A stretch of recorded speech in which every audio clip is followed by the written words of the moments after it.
ஈரானை வந்து பாஸ்டடு அப்பம் பேர் தெரியாத கூட்டங்கிற மாதிரி சொல்லியிருக்கேன். ஈரான் என்ன பண்ணாங்க அதுக்கு பதில், அமெரிக்காவில் இருக்கக்கூடிய கிளினிக்கல் இருக்கும்ல எத்தனை பேர் குழந்தை பிறக்கிறாங்கன்னு, அதுல அன்மேரிட் உமன்ஸுக்கு எத்தனை பேருக்கு குழந்தை பிறக்குதுன்னு. ஸோ 40% பேருக்கு சிங்கிள் மதர், அதான் அப்பம் பேர் தெரியாதுன்னு எக்ஸ்போஸ் பண்ணாங்க. அதாவது அப்ப அமெரிக்க பாப்புலேஷன்ல 40% கல்யாணம் ஆகாத பெண்களுக்கு குழந்தை பிறந்துகிட்டு இருக்கு.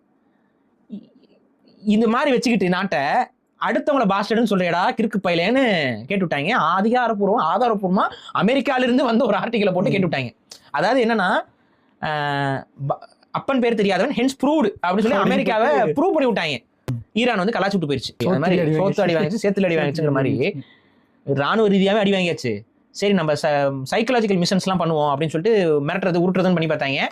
அதுலயும் வந்து கிழிஞ்சு தொங்க விட்டாங்க. ஈரான் தரப்புல இருந்து பேசுற அத்தனை பேரும் வந்து நாங்க போற முடிக்கிற ஐடியால இல்ல, அவங்க மாறவே இல்லை, இப்போ வரைக்கும் மாறல. இப்ப நீங்க கேக்குறீங்கன்னா சரி ஏதோ கஷ்டப்படுறீங்க, ஏதோ ரொம்ப நாள் 2 வாரமா ஏதோ சரி 2 வாரத்துக்கு ஏதோ கொஞ்சம் விடுப்பு வேணுமா, லீவ் எடுத்துக்கோங்க. As you are suffering from financial loss, take some leave, 2 வாரம் கழிச்சு சண்டைக்கு வான்னு சொல்லிட்டு அவன் ஒரு மாதிரி இவன் வேற மாதிரி டீல் பண்றான்டா அப்படிங்கிற மாதிரி ஆயிப்போச்சு. ஸோ ஈரான் வந்து வச்சு செஞ்சு விட்டுருச்சு அமெரிக்காவை. அமெரிக்காவுக்கு வரலாற்றில் ஏற்பட்ட மிகப்பெரிய காரி துப்பல் இது. முயற்சி பண்ணாங்க அப்படின்னு திமுக சொல்லுதா? இல்ல அவர் தான் வந்து பாகிஸ்தானுடைய பாகிஸ்தான் வந்து அமெரிக்காவுடைய பப்பட்.